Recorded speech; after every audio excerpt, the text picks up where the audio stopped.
Well, welcome to a special Max Inc. radio interview. I got to tell you about this guy that we're going to be talking with tonight, Dusty Bo, Oh, incredible musician. Now, Dusty is playing a show at the Red Rooster in Madison. It's coming up on Sunday, October 16th. 3:30 in the afternoon, so no reason to skip it. Of course, playing with one of Wisconsin's favorites, Aaron Williams and the Hoodoo. So I'm going to just call it Sunday Fun Day, Dusty. Welcome to the yeah. show. Thanks so much. Thanks for having me. Oh, this is terrific. Okay, so you are in the midst of a several month tour right now. Um, your tour is called On with the Ride. I kind of get that. I like it. How's it going Yeah, and where are you right now? it's going really good. And On with the Ride, we called it that. Well, that was Shirley, my booking agent's idea, because that's the opening track of the album. And it just suits the On with the Ride. Let's do it. Take it Yeah. on. And we are currently in Branchville, New Jersey, at my Okay. buddy at my buddy's brother's house. Yeah, who we stayed with my old band when we were touring back in 2014. Ooh, yeah. Um, we played out in Jersey, and we came here for a couple days and camped, and just figured it out yesterday that we can actually do it again here. So I'm very thankful for Mike. Thank you, Mike, and your family for letting us stay, for sure. That is It's cool. I been mean, a help. that's just life on the road, right? And right now you're talking to me from your truck, which I always, this is just how it is. It is. Yeah.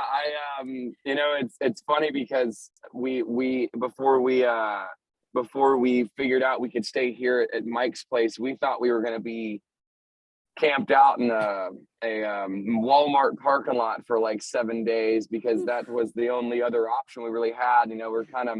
We're DIY independent, it just, you got to save your bucks when you can, Yeah, so yeah. So absolutely. this has been a very clutch, being able to look. We're on a 18-acre farm, Oh. so a lot better of a scenery than a Walmart parking lot in New Jersey. Good for you. So we're happy. Yeah.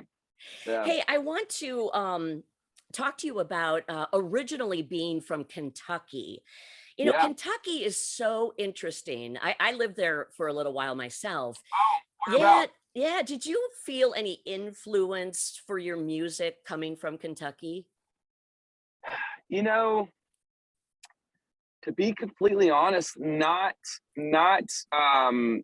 growing up, but I mean some of the stuff, on this record, I somewhat. Yeah.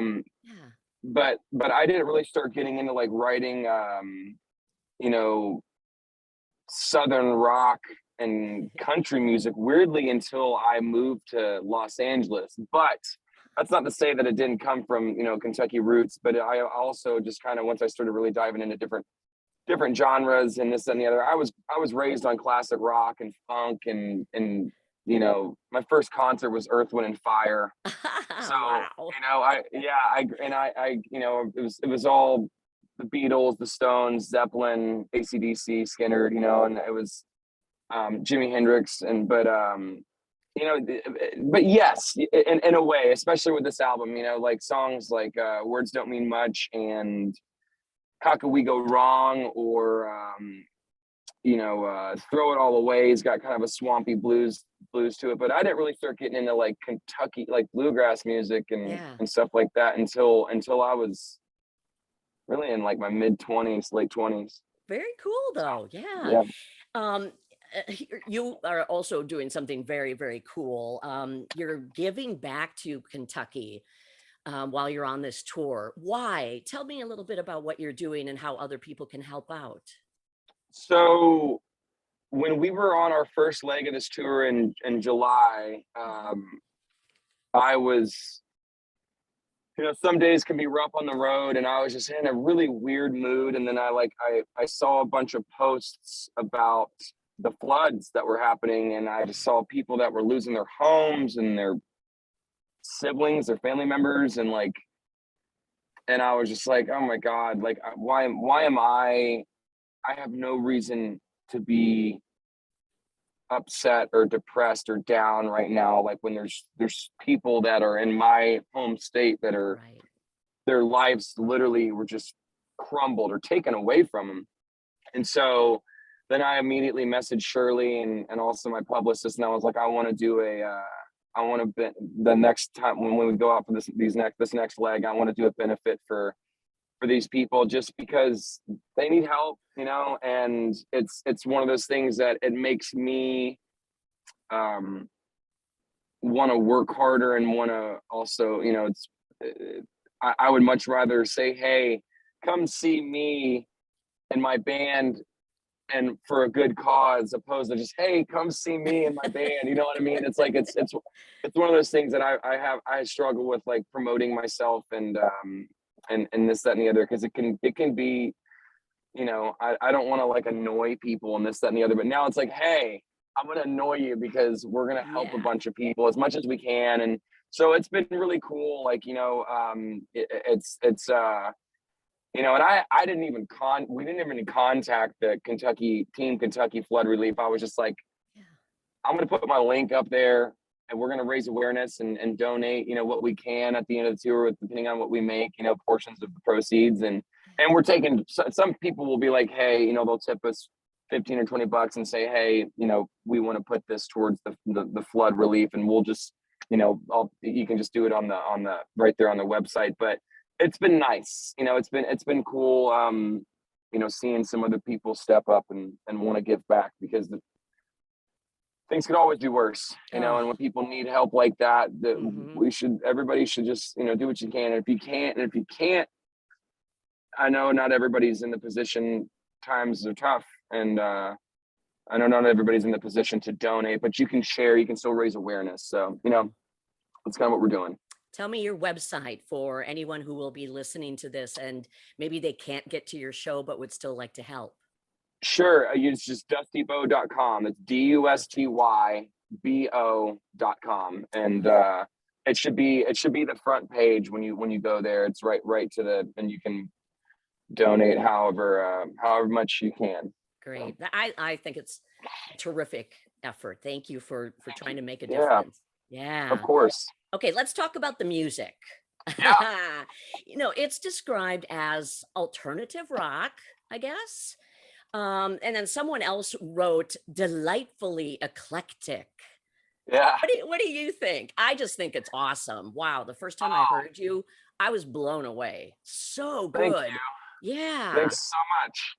How do you Yeah, describe it? I think alternative rock or alternative southern rock is a good way Yeah. to put it, because there's a lot more there's definitely a lot of southern influence in the majority of the songs. There's a couple of them that are you know, I guess that wouldn't classify as, you know, it's not, it's just I have so many different influences, you know. Like I said, I grew up listening to classic rock, and then, you know, I had a pop phase, I had a metal phase, I had a psychedelic phase, I had, you know, a blues phase, like, Oh, and now the way that I've been for, honestly, like the last 10 years, I love writing so many different kinds of music and being in bands, where a lot of bands, you're kind of like, you have your lane per se, like you have your style or your genre, like, yeah. and nothing against them, like they're much, you know, like AC/DC, like every AC/DC song is an AC/DC rock and roll Yep. bluesy, just You know what you're rocking, getting. you know what you're getting. And Yeah. then, but I also love bands like, you know, Leonard Skinner or the Black Crowes or the Beatles, or, you know, people like Sturgill Simpson and Chris Stapleton, and like, Yeah. I like writing songs like that. And it's like, as an independent artist, when I don't have a label or I don't have band members telling me that, like, well, no, but we got, you know, this isn't really, it doesn't fit our vibe. It's like, well, I can do whatever I can write whatever I want, and I can Good. release whatever I want. And that's kind of how so, you know, a big point of the Vulture and the Fox is finding yourself. Like it's just it's doing what you feel and not letting others, dictate what you do, and it's because as an artist, it's very important, I think, for people to just to it doesn't matter what other people say. It doesn't matter what other people think. Like if it means something to you and you love it, and then it's going to speak to somebody. And that's the other thing too, where I really like having this kind of multi-genre, alternative thing, I guess, if you will, is where, some people might like my softer acoustic ballads, or they might like my more hard rock and stuff, like some people may not like the whole album, but I think for the most part, there's a little bit of, if somebody were to listen to it from start to finish, actually take the time and have the patience to listen to 12 songs, then I think they'd find something in there that they'd either really enjoy listening to, or it would at least speak to them if they dug into the lyrics, and because there's a lot of emotion and roller coaster of feelings that went into it. I know I sampled quite a bit, and wow, I think you're right on when you say there's something there for everyone. And if they just take the time to listen, I think they're really going to like it. You mentioned the name of the album, The Vulture and the Fox. This is your debut album. Can that be right? Yes, debut full length. I did release an EP. I did release an EP a few years ago when I was I was just kind of getting started as a solo artist, and I it wasn't really, I'm going to be really vulnerable with saying this, because I actually took the EP down from all streaming platforms. There's one song, I'm Done, that's still available, but I was kind of going towards a market. I was going into the, towards the country market. And that's not like, again, going back to like, hey, you got to be this one thing. Right. I was like, no, I don't want to do that. So I was like, that was kind of like the plan with the EP. It was like, I was going to try to tap into the country world. And then it's like, that's not me, and I do love country music, Sure. but I am not at heart or at soul like a country artist. I'm a mutt. I'm a mix of all kinds of things. So which that's the power of being, and I think one of the biggest advantages of being an independent musician is you can do what you want to do. You can you might not have a major label budget. You might not have a lot of these outlets or channels that you get when you have a label, or you have like a big time management company back in your, whatever the case may be. But you have the artistic freedom and like creative control of what you want to do, which is honestly what it's really all about. Absolutely. And we're going to play it on the radio, and we can't wait to hear it on the radio. Yeah, I love that. Anything funny, strange, weird story about the road that you've experienced? Something that might surprise people. I think people think it's very glamorous, Let's see. This most recent run, let me you are like, talking to me from your truck, so that's a start. I am, yeah, and I'm just trying to think of just some, I don't want to, I guess I don't have to give out any names or whatever, but like it's just it's really funny. Like, so to me, one of the things that it's again, you got to roll with the day. You got to roll with the punches and whatnot. So we played this place in Athens, Ohio, and I'm not gonna mention the name, even though if people want to know, they can look it up on the schedule. But we played there, and it was a real not super rowdy crowd, but it was a very drunk crowd, and even the bartender and the door guy got pretty wasted. So they ended up messing up our payment and this, that, and the other. But then we were parked. We've gotten so lucky with parking because we pulled, we're in a Toyota Tacoma pulling a 25-foot camper. So we're like 40 feet long. So parking, when we're doing playing these bars and clubs, sometimes parking, it's like, holy crap. Like, Yeah. We got it. We've gotten lucky. So, knock on wood, that keeps happening when we need it to. But there was a guy at the show,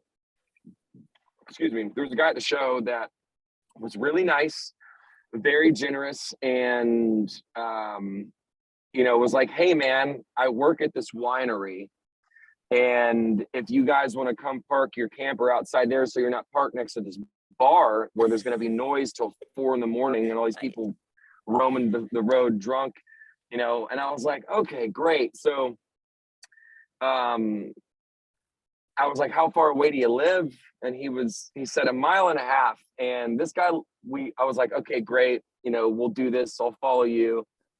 And, after about 15 miles of driving, Oh, no. I pulled out my phone. I was going to call and be like, hey man, like, this is a lot farther than 1.5 miles.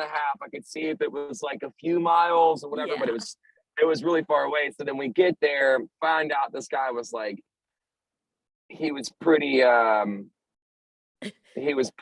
let's say he had some uppers in his system, and Oh, wanted to like party and rage with us. And like, after we pull up, and a whole long story short, we pulled around, like he was doing he was, pretty lit himself. So he was doing a terrible job of trying to tell us where to park and this, that, and the other. And like, I thought we were going to kind of park in like this winery, like parking lot or some that's what I room, pictured. it was just out in the middle of nowhere. And then he, when we finally got parked, and this is it at this point. This is, it's not crazy late. It's probably close to 1 a.m. And we had a gig the next day, and a decent drive we had to do. So we just wanted to go to sleep. We wanted to just kind of rest because we had things to do the next day. And this guy just wanted to rage, and so yeah, honestly, like the weirdest, funniest things have just been our parking situation. Like, there was another one time when we parked in Atlanta where we were in a parking lot, and then we got there at nighttime, so we didn't realize we were about 30 yards from a train track.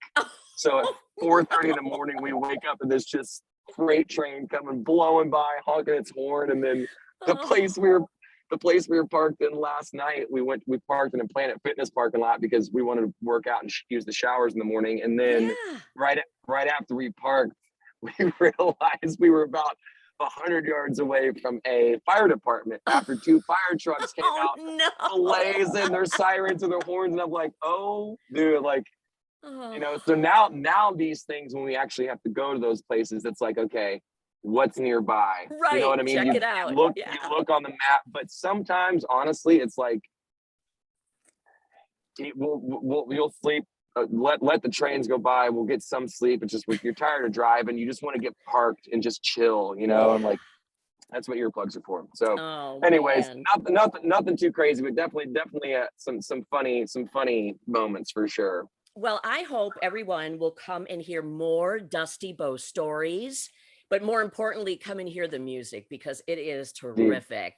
And again, Dusty is going to be playing. Oh, my pleasure. Wow. Dusty's going to be playing at the Red Rooster coming up on Sunday, October 16th. It's a 3:30 show.